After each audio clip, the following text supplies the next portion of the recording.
Disclaimer. This content is intended for mature audiences only. Viewer discretion is advised. My name is Claire Halden. I'm 34. And I haven't told anyone this story, not even my best friend, not even my sister. But I think it's time I admit it to myself. There was a moment, a small, almost forgettable moment, when everything in my life quietly shifted. It started with a folded piece of paper, tucked carefully into the inside pocket of my jacket. A note. Just a few words scribbled in neat, slanted handwriting.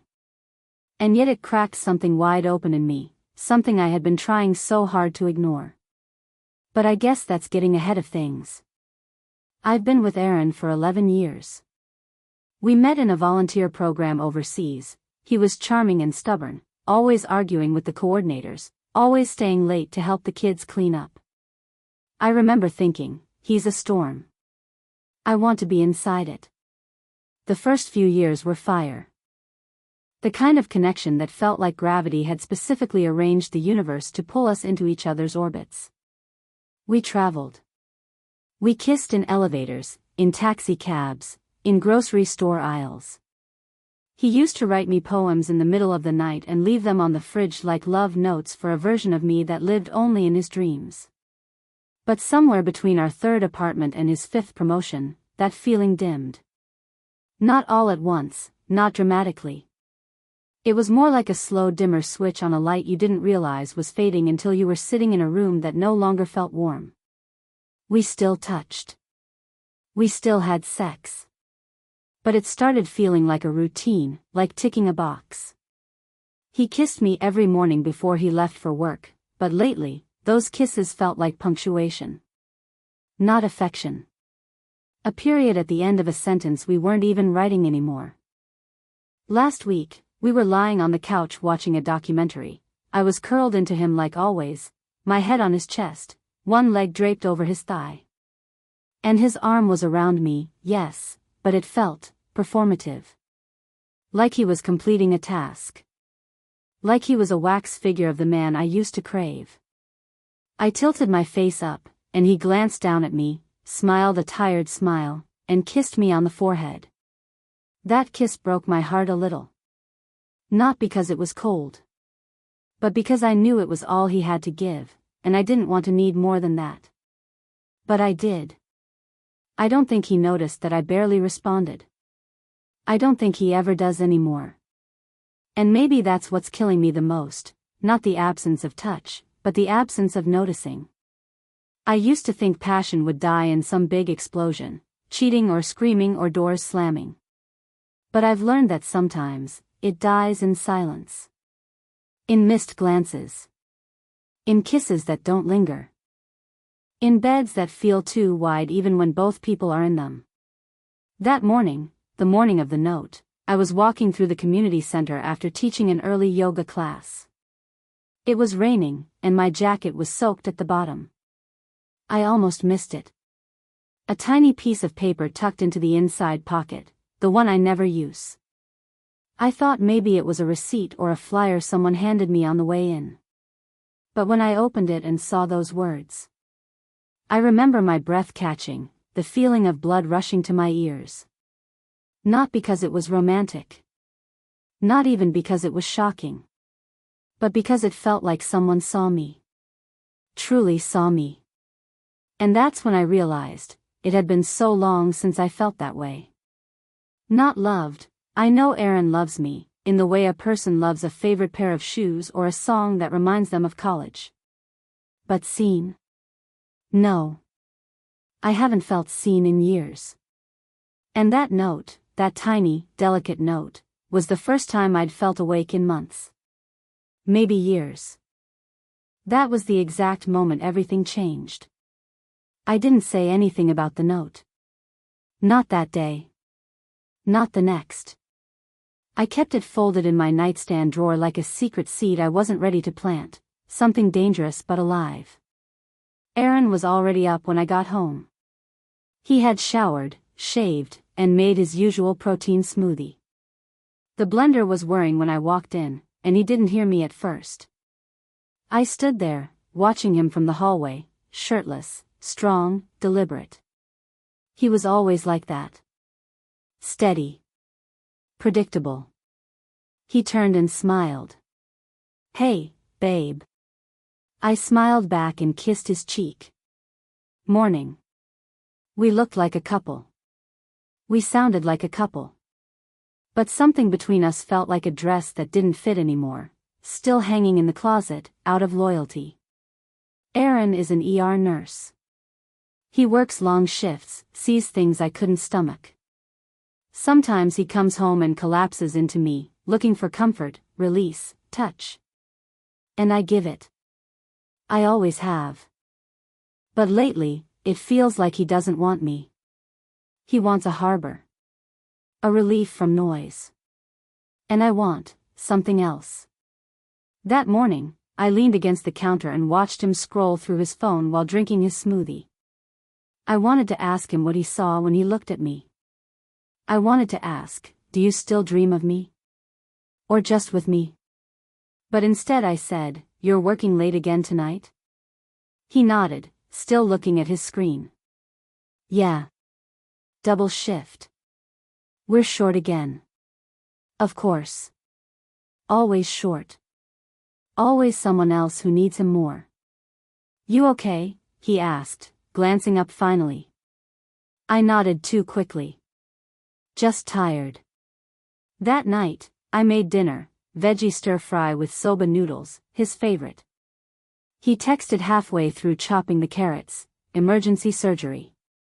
Late. Don't wait. Love you." I stared at the screen for a minute before turning it face down. I poured wine. Ate alone. I couldn't even be mad at him. That's the problem with Aaron, he's a good man.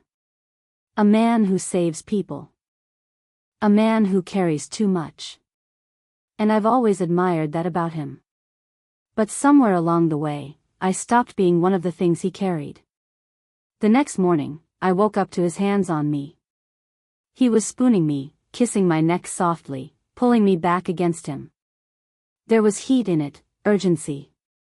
I felt his fingers slipping under the hem of my shirt, exploring familiar territory. I froze. Not because I didn't want him, but because I didn't feel like he saw me.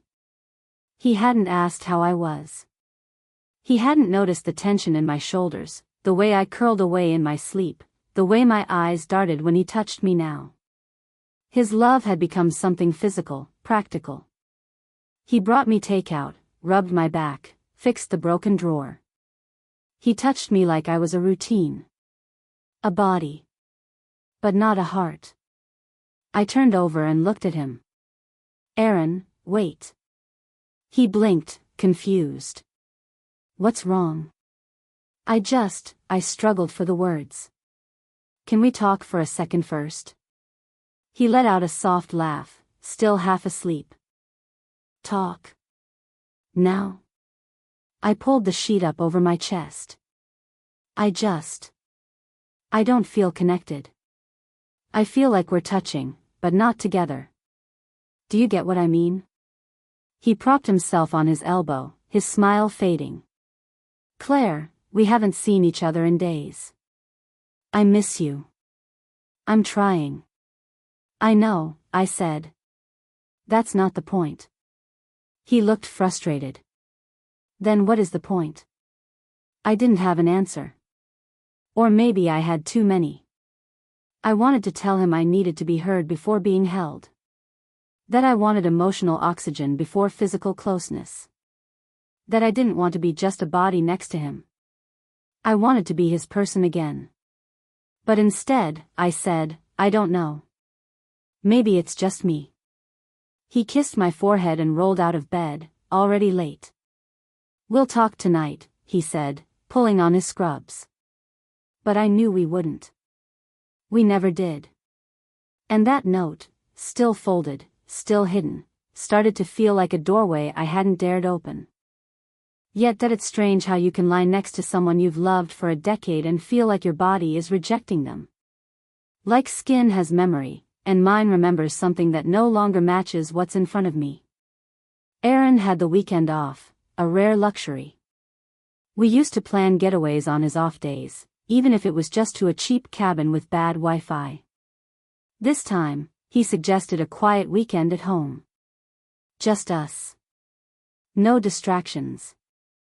I miss you, he said, setting down 2 mugs of coffee on the table. Let's make this weekend about us. I nodded, smiled, said all the right things. But inside, I felt tight. Like my body was bracing for something I didn't know how to stop. We spent the morning folding laundry together, talking about nothing. The rhythm of old domesticity. Then, while I was putting towels into the bathroom cabinet, he came up behind me and slapped my butt playfully, something he used to do all the time. But this time, I flinched. It wasn't fear. It wasn't even anger. It was something more complicated, like a disconnect had opened up between his hand and my body. It landed wrong. Not just physically, but emotionally. He laughed. Jumpy much? Sorry, I mumbled. Just startled me. He stepped closer, wrapping his arms around my waist. I let him. I always do. I even leaned back into him because that's what habit teaches you. But every part of me felt numb. Or maybe too loud. Like my body was in the room, but my heart had slipped out quietly. He kissed the side of my neck, and I felt my shoulders stiffen. He paused. Claire, are we okay? I turned in his arms and forced a smile. Yeah. Of course. He didn't believe me. I could see it in the way his hands hesitated, unsure of where they belonged. That night, he tried again. We were on the couch, watching a movie we'd both seen before. I was curled up under a blanket, and he slowly slid his hand under it, resting it on my thigh. It wasn't aggressive. It was soft, patient. But I froze anyway. I didn't move his hand. I didn't say no. But my body went quiet in that same strange way. Like someone had muted me from the inside. Aaron leaned in, kissed my cheek, then my jaw, and finally my lips. I kissed him back, because I remembered how. Because I didn't want to hurt him. Because maybe I thought if I just kept pretending, the spark would come back. But his lips felt like a suggestion I couldn't answer. When he pulled back, searching my face, I looked away. Claire, he said gently, talk to me. I couldn't. Because how do you explain that you miss someone who sleeps beside you every night? Instead, I stood up and said I was tired. Brushed my teeth too fast. Pretended to be asleep when he slid into bed beside me 20 minutes later. He didn't try to touch me again. Just lay there in silence, the space between us thick with things unsaid. I stared at the ceiling for a long time, arms crossed over my chest like a shield. And all I could think was, why does everything have to turn into sex? Why isn't holding me enough anymore? Why do I feel lonelier when he touches me than when he doesn't? And maybe worst of all, why do I keep wanting to want it, and still can't? It happened on a Sunday. One of those quiet, golden hour Sundays where the light feels warmer than it should and everything looks peaceful. We'd gone out for dinner. Aaron had made a reservation at the little Italian place downtown, the one with candles on every table and Sinatra playing just loud enough to cover the awkward silences between couples who'd run out of things to say. I wore the navy dress he used to love. The one he said made my collarbones look obscenely elegant. I even curled my hair. I was trying. I really was. He was already seated when I arrived. He stood when he saw me, grinning like it was still 2014. Wow, he said. You look, I smiled, sitting down. Like someone trying too hard? No, he said, reaching for my hand. Like someone I'd still fall in love with. I should have melted. I should have leaned across the table and kissed him, hard. But instead, I looked down at the menu and said, they changed the appetizers. The whole evening teetered like that. Small attempts from him. Small deflections from me. He told me a story about a patient who came in with a fish hook in his ear. I laughed, but it was the kind of laugh that doesn't reach your eyes. He noticed. Of course he noticed. "Claire," he said, halfway through the main course, "I feel like I'm talking to someone behind glass." I sipped my wine. "What does that mean?" "It means," he said gently, "you're here, but you're not with me. And it's been that way for months." I looked down at my plate. "Maybe I don't know how to be anymore." "Do you still want this?" he asked. And that's when it broke. I looked up, and the words poured out without warning. "I don't know what I want, Aaron. I don't even know who I am when I'm with you anymore. I'm trying to pretend like everything is okay, but I'm tired. I'm so damn tired of pretending that kissing you doesn't feel like performing, that cuddling you doesn't make my chest hurt." His eyes widened. His fork hovered, frozen halfway to his mouth.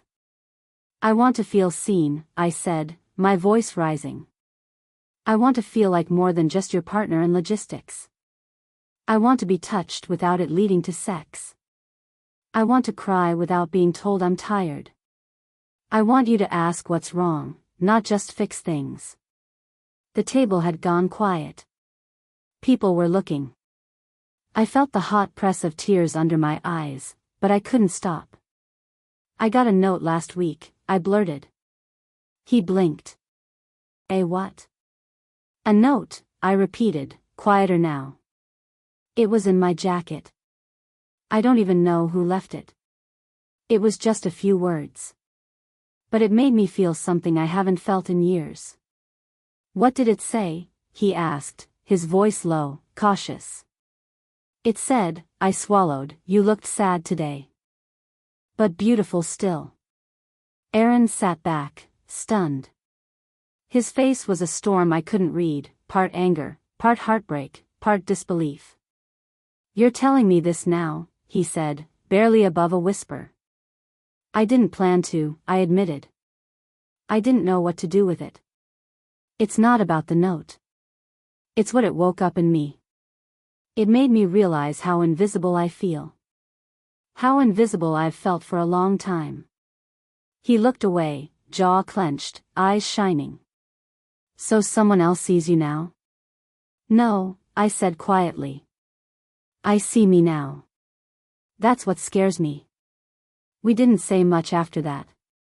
We left the restaurant in silence. The car ride home was a vacuum, no music, no words, just two people watching the walls of something they built start to quietly crumble. Later that night, I sat on the edge of the bathtub, hands trembling, eyes burning. What had I done? Aaron hadn't come to bed. I wasn't sure if I wanted him to. I felt guilt curling inside me like smoke, thick, toxic. I hadn't cheated. Not physically. But I'd crossed something. A boundary I didn't know was there until I tripped over it. And beneath the guilt was shame. For not being stronger.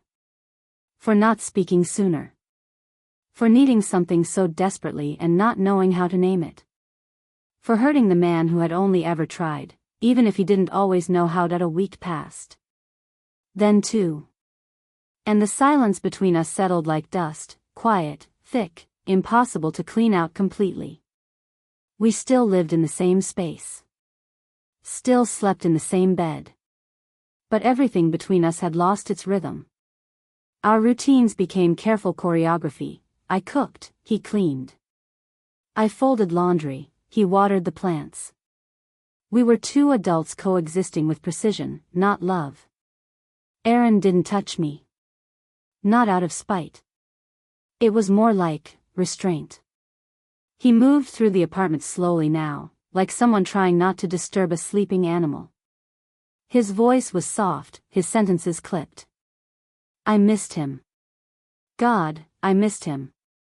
But every time I looked at him, really looked, all I saw was the echo of that dinner.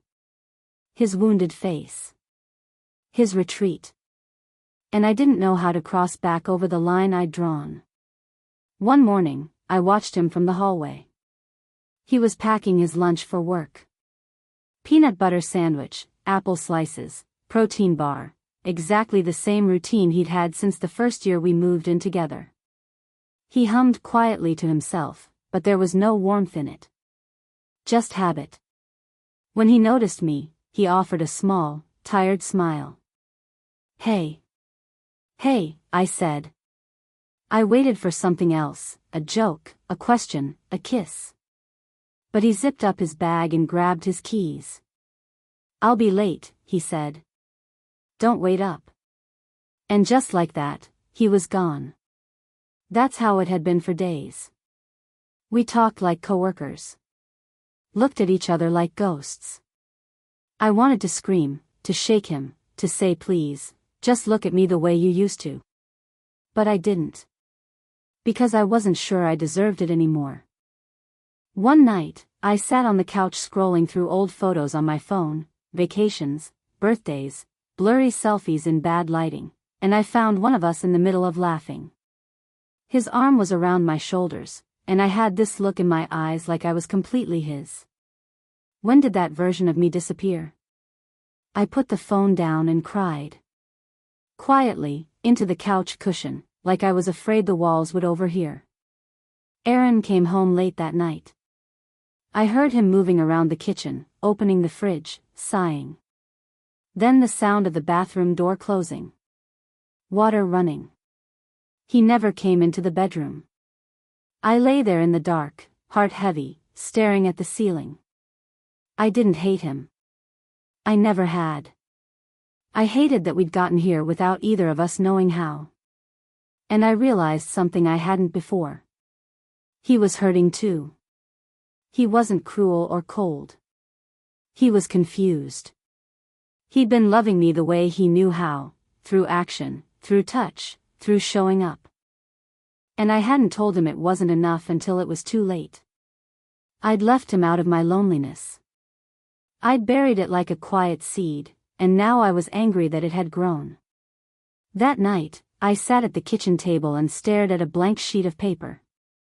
I thought about the note that had started all of this, those 7 simple words left in my jacket pocket. You looked sad today. But beautiful still. What if that stranger had seen something Aaron hadn't? Or, what if Aaron had seen it all along, but just didn't know how to name it? And what if I'd never told him the truth until it broke us? My hand hovered over the paper. I didn't know what I was going to write. Or if I'd write anything at all. But I knew I had to decide, try again. Or walk away. I wasn't ready for the answer yet. But I was finally ready to ask the question. He fell asleep on the couch again.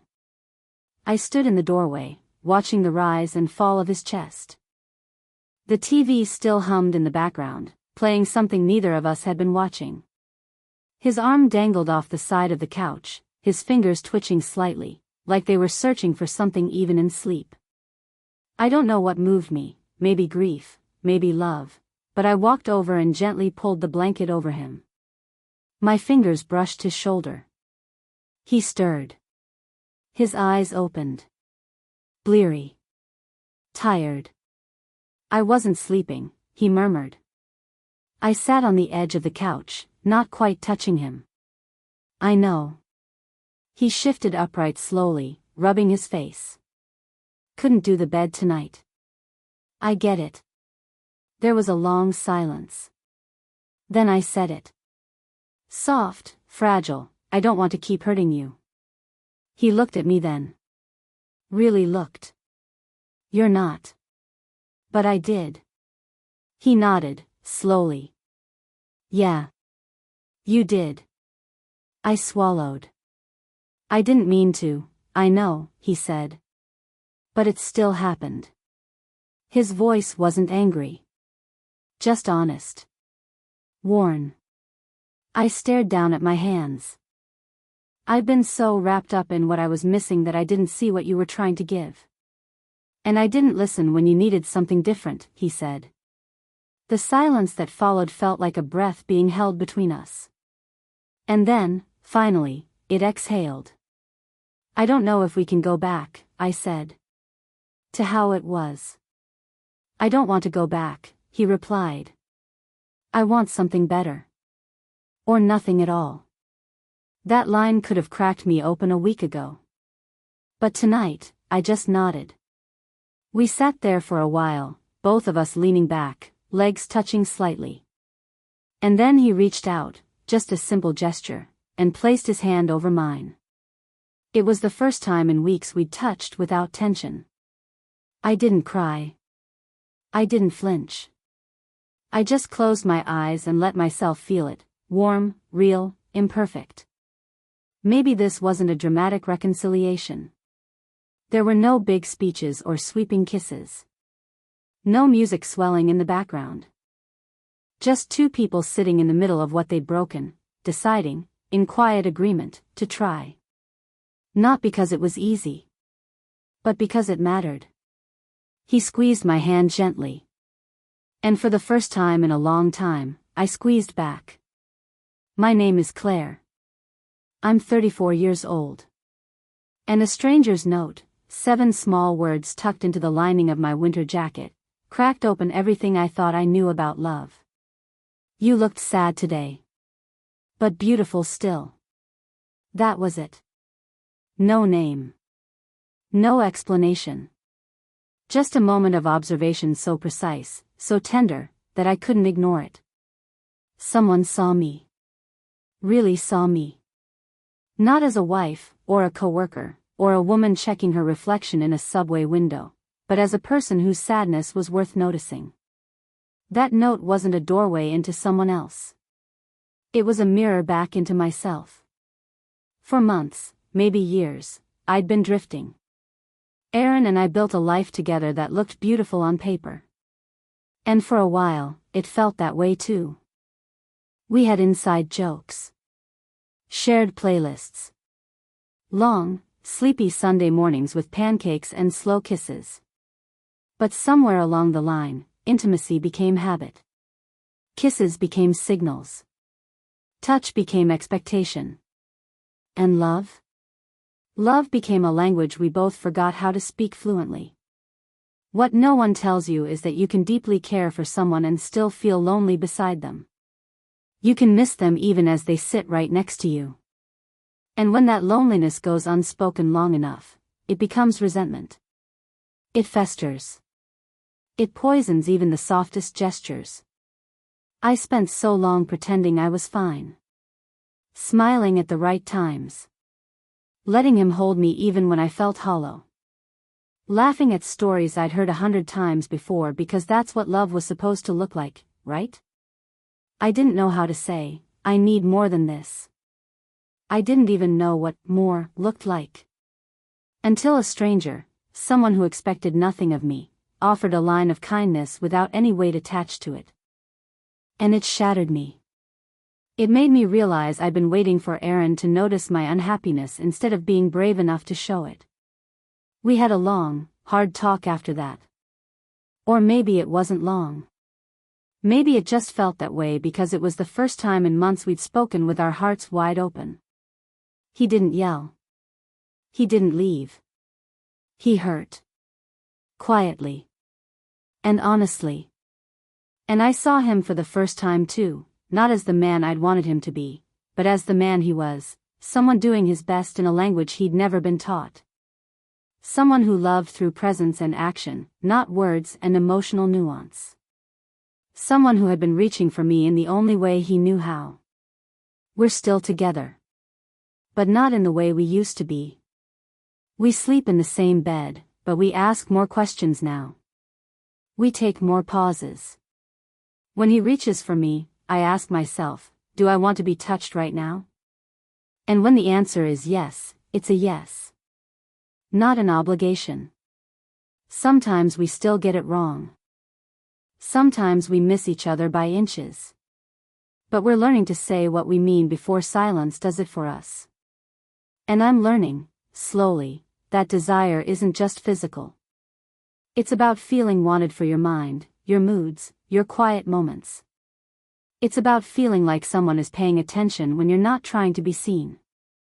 That note didn't start an affair. It started an awakening. And while I'll never know who wrote it, I'm grateful. Because it reminded me that being beautiful doesn't mean being perfect. And being sad doesn't mean being broken. And being seen, truly seen, starts with choosing to see yourself. So here I am. Not whole. Not fixed. But real. And that's more than I've been in a long, long time.